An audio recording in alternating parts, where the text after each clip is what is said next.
Hello, hello, everyone, and welcome back to the Praxis Speech Sister Show as part of the Pediatric Speech Sister Show Network. I am so thankful and so excited to have here Annmarie Pizzo. She is a speech language pathologist, and we are on here to talk all about passing the SLP Praxis exam. But the reason why I brought Annmarie on here today was because she was actually one of my first tutoring clients. So honestly, Annmarie, you really started my tutoring journey. So I'm really excited to hear from her because not only did she pass the SLP Praxis exam, and I'll let you kind of tell about that full story, but she also became a Praxis tutor afterwards. So, Anne Marie, I didn't tell you this yet, but there are some people who've come to me, and I've had some clients who said, yes, one day I would love to learn this stuff so I can pretty much pass the torch and help other people on that journey. So, if you don't mind, Anne Marie, telling us a bit about yourself. Yeah, hi everyone. I'm so happy to be here. I'm so thankful for Melanie for having me on. My name is Annmarie Pizzo. I am from Michigan. That's where I practice. But actually, I live in Toledo, Ohio. But if you know anything about Michigan and Ohio, like Monroe and Toledo, it's right on the border. So I work in Michigan. I live in Ohio. I'm a speech and language pathologist for an intermediate school district. I do early intervention, birth through 3, and then I also co-teach a preschool classroom. So we have a really unique setup at my job. Previously, before I was a speech therapist, I was a preschool teacher. My original major was early childhood special education.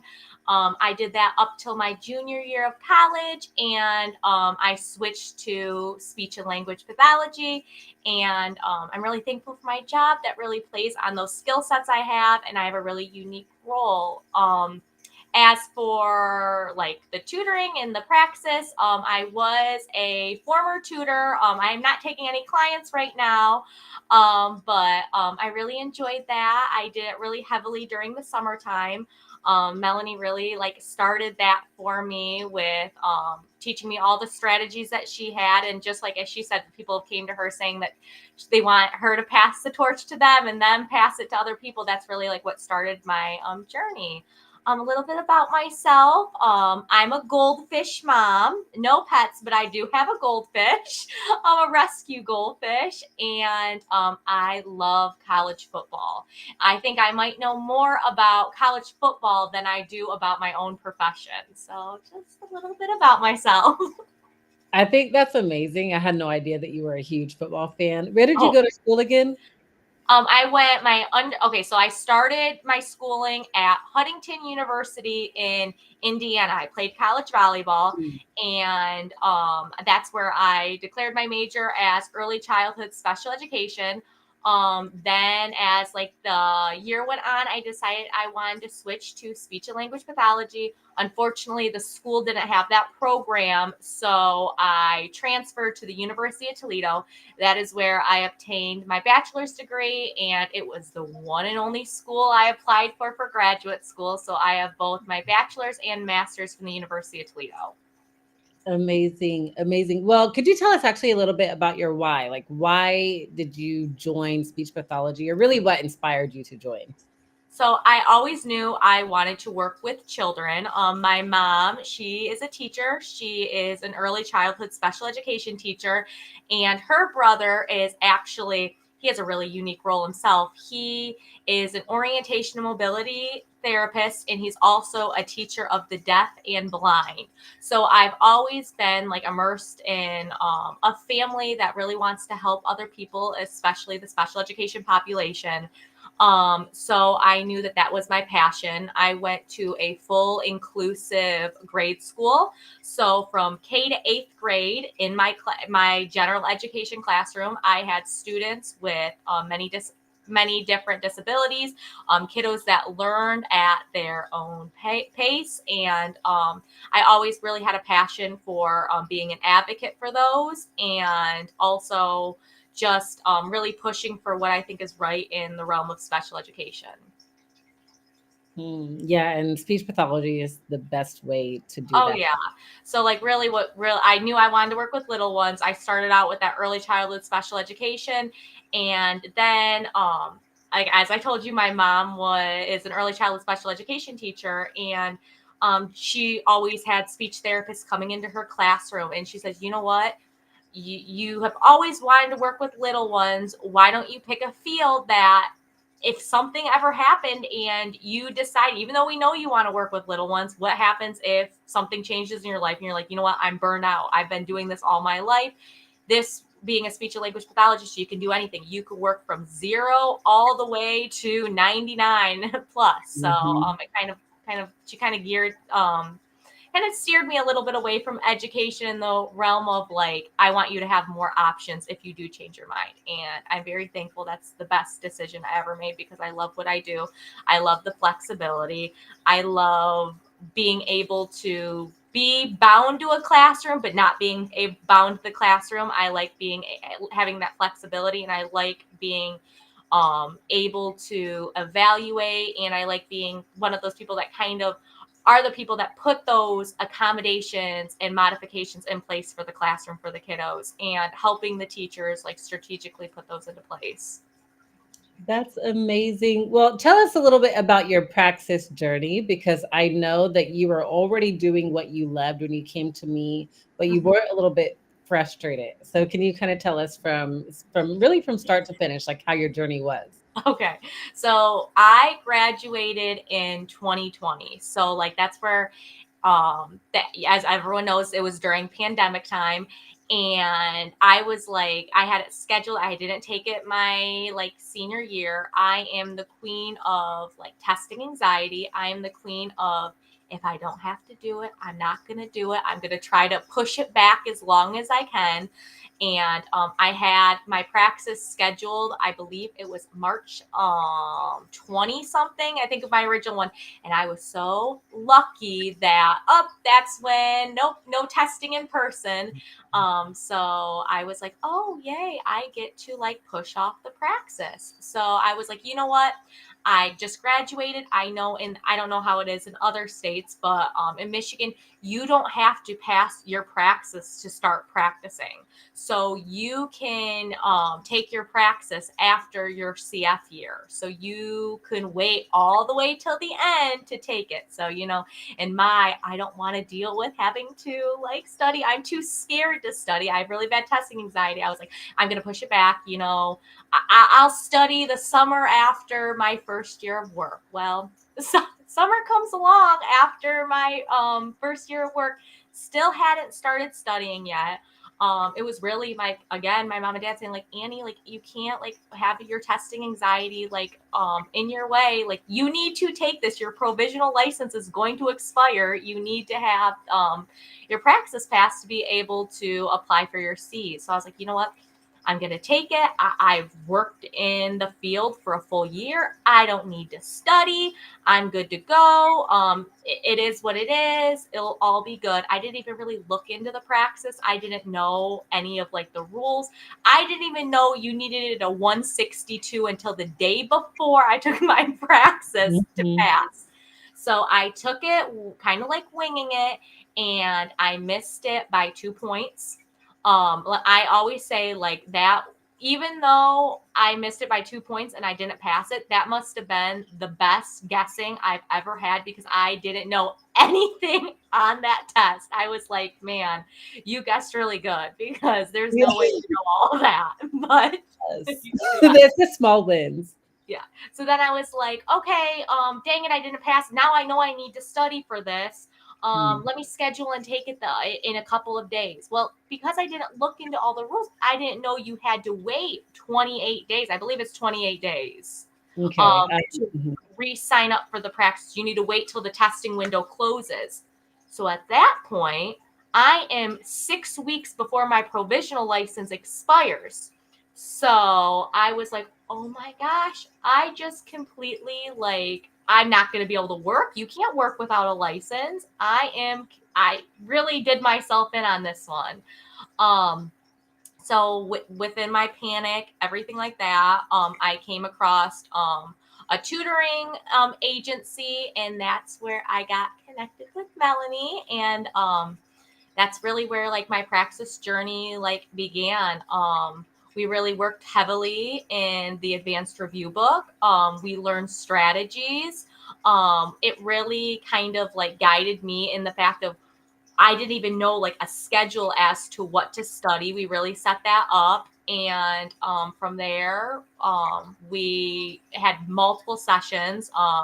She was really great, not only like tutoring me during our time, but she was also really great, a really great resource where I was like, I really don't have like, I'm really like worried right now. I don't think I'm going to be able to jump my score within like these amount of days. It was a lot of like motivation and like scheduling and making sure like I stayed on a path. And within like that 6 weeks, I jumped a tremendous amount of points on my praxis when I actually studied.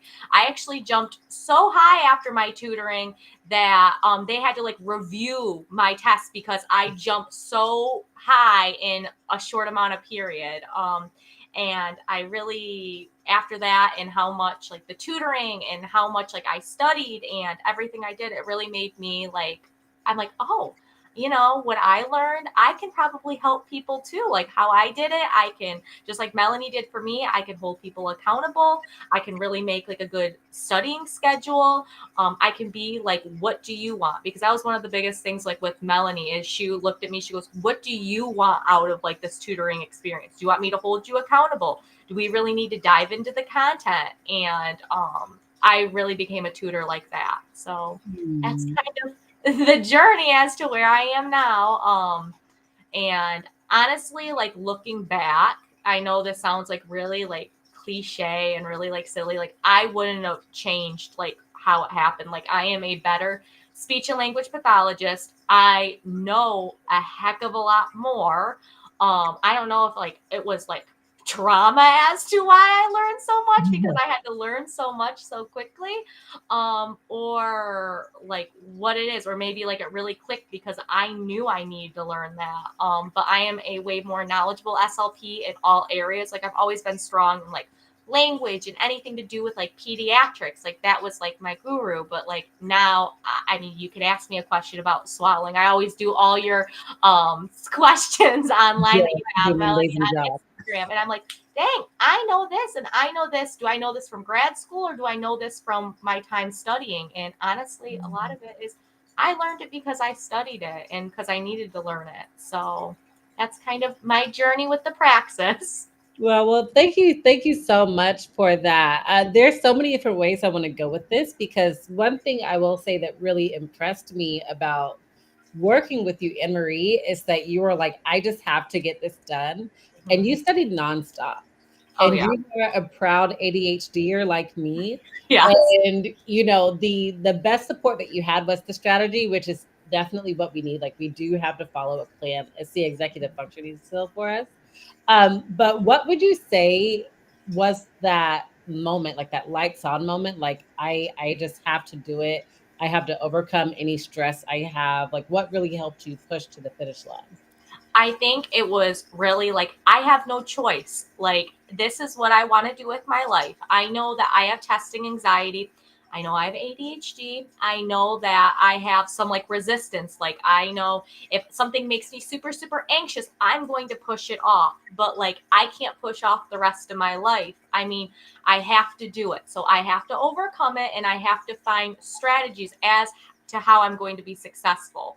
So I think it was kind of like the, if you want this, if this is what you truly want to do with your rest of your life, like you have no choice. You need to find ways to conquer it. I thought of it as it's one summer of my life. It is 6 weeks. I can push through it. Like, yeah, it was. I spent a lot of time, as you remember, Melanie, I'd be texting her at like 1 a.m. and I'd be like, I'm still studying. And you'd be like, you know what, Annmarie, like you have to do you time. You have to take care of Yeah. yourself. Like you have to take your time.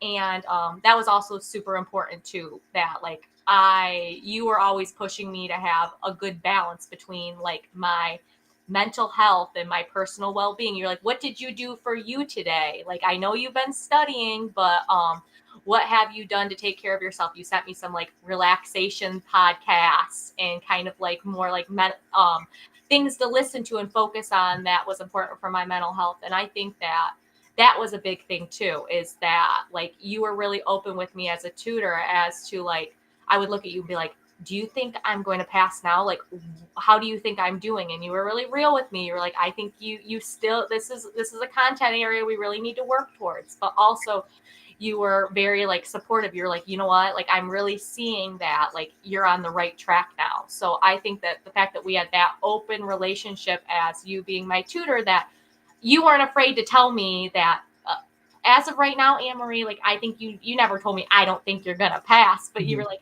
at this point, like, I really think that these are the things we need to do and we need to focus on. And the fact that you were able to say that to me, then towards the end of our tutoring journey, you're like, I'm very confident in like your abilities. Like, you've done your work. So I think that really helped as well. And thank you. I'm thinking about one specific moment where you're right. It's like we were at the end of the road. And I think since we were at the end of the road and, you were just on your grind, I just imagine someone like in a military suit, like at the end of basic training or something. Yeah. And it's almost like you were defeated. And so what do you think that moment was that made you feel, even though you did everything you had to do, you made it to the very end of our study plan and everything, but you just felt so drained? What was it and how did you overcome it? Like towards the end when I was like drained and I was going through like everything where I was like, that the point where I was like, it is what it is. I know I did all the work that I need to do on my end. I know that I actually put like everything that I had into this. I studied all the given areas. Like, I think it was the point where I knew I was like drained and gave everything I needed to do was probably after I took the praxis. I'm going to be completely honest. Like, I remember I didn't get my score right away. I was one of those ones that had to wait. So I had this really stressful journey. And then also like, I didn't get that automatic score. I think I had to wait till the testing window was closed. I only got my raw score. And I remember sending you my raw scores and being like, do you think these are passing scores? And you were like, yeah, I think they're passing scores. But then I got going on Reddit. Yes. Biggest mistake. Stay off Reddit. Stay off of it. And everyone was like, yeah, no, those aren't passing scores. I got that and I got a 151. And I was like, you were telling me, stay off Reddit. And I'm like, stay off of Reddit, please. Yes. And I think that it was like after the fact where there was nothing more I could do. I couldn't like look back in my book. I took my test, I gave it my all. And I think that was like the point where like I was at like peace with it all. Like, it is. But then you were confident all along that I passed. You were like, I know you did. But I think it was after I got my score, I had kind of like that, lack of self-esteem in the sense because I didn't pass before. I was like, there's no way. Like, I believe Joe Schmo on Reddit. Like, I didn't do it. It wasn't until I got those scores that I had that automatic relief. So then now I have to ask you, what did you do to celebrate your win? I think like, okay, so after I took the like, you mean after like I was done taking the test or after I knew I passed? Oh, that's a great. Okay, so tell us what you did when you were done taking the test. So even when you didn't know that you passed, how did you celebrate even just being done? And then when you finally found out that you got that passing score, it was a 178, right? Yes, it was 178. Yes. Yes, yeah. I mean that is a huge jump. How did you celebrate that? So 2 questions. So when I was done, I tried to tell myself, okay, you are going to go to bed as soon as this was done.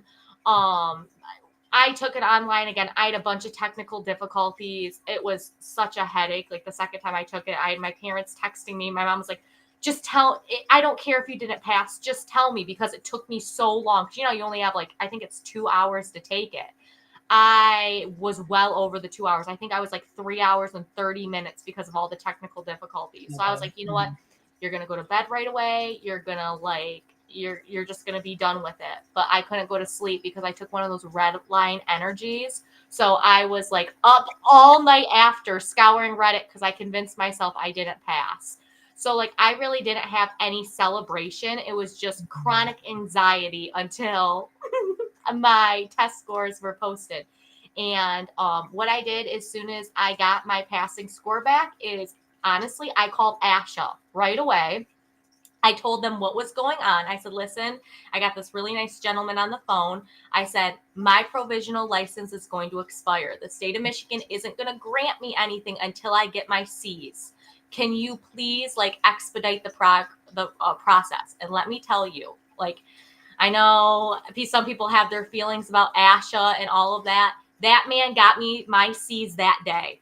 He worked some magic, like bippity boppity boo, and I was so relieved. So I think I celebrated with Magic Walk. I think I was like, you know what? I'm just going to overly indulge. I'm going to get some bourbon chicken, and I'm going to have myself a night because I did my part. Asha did their part. Now the state of Michigan has to do theirs.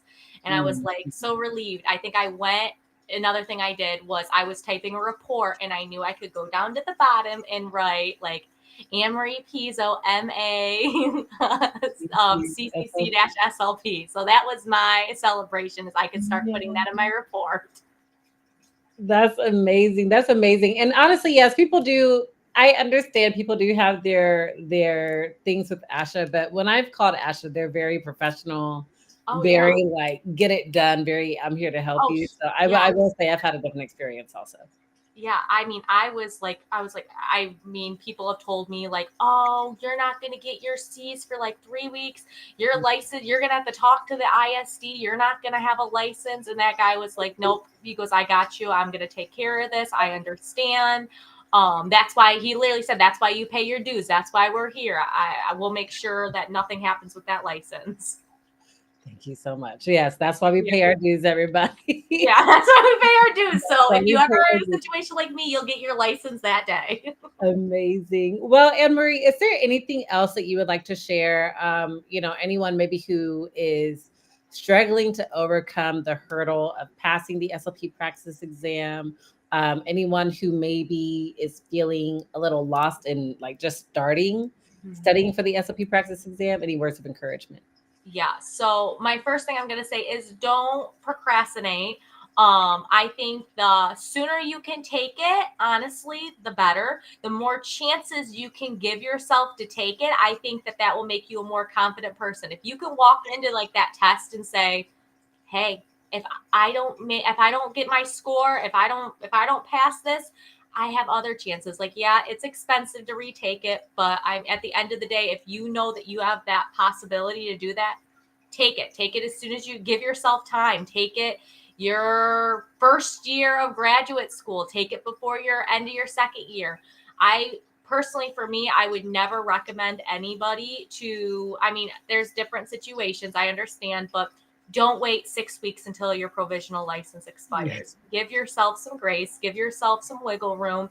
It sometimes, I know some people work really well with their back up against the wall, but it's not really healthy for anybody. So, I mean, Melanie, firsthand, the stress and the anxiety, everything I had to go through. So, if I could tell, that's what I tell everybody that I tutor. I say, you know what, like, if I look at their situation. If I know they need to get it done, then we're in power mode. If I know that they have some time, of course, we're going to go through the content and everything. But I always tell them, like, give yourself some grace. Like, you have more opportunities. Your test score doesn't define you.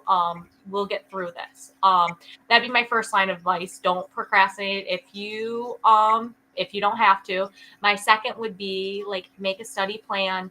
That advanced review book, that book works wonders. Like, honestly, Melanie was the first person to expose me to it. What I really liked is I like being able to go through there, and I like being able to look at something because, I mean, there's so much content in the Praxis. There's so many different things that could potentially pop up. You can have one that's heavy on stuttering. You can have a test heavy on aphasia. You can have a test heavy on like children's language processes. Like, you never know what you're stepping into. So that advanced review book, if you can go through all those practice tests, like when Melanie tutored me, we did that a lot. We went and we practiced taking those practice tests.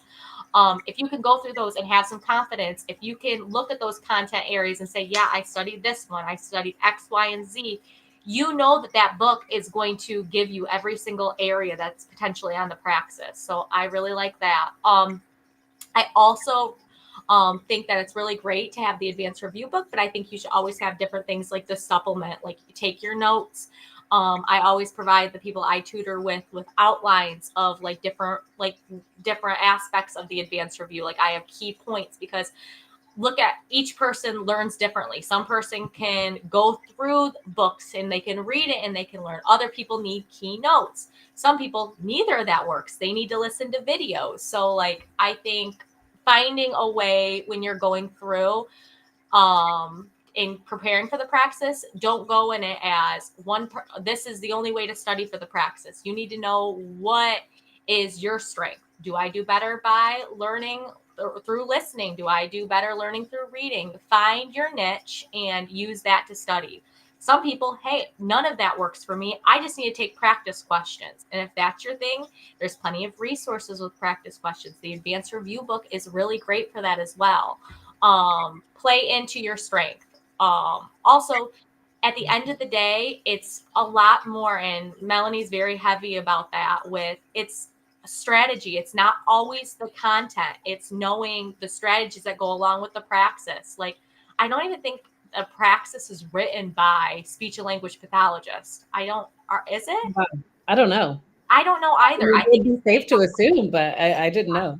I don't know, because like sometimes I don't know. I don't quote me, but it could be. I heard through the grapevine that it's just a standardized test that's compiled with questions. So like at the end of the day, like some of the questions are just the answers in the question. So it's learning how to read the test and answer the questions based on like what they're really asking. Because if you've ever taken the praxis, it is extremely wordy. It's not cut and dry. And I think that learning the strategies as to what to look for is really significant too. So in summary, I think it is making sure you take it an appropriate amount of time.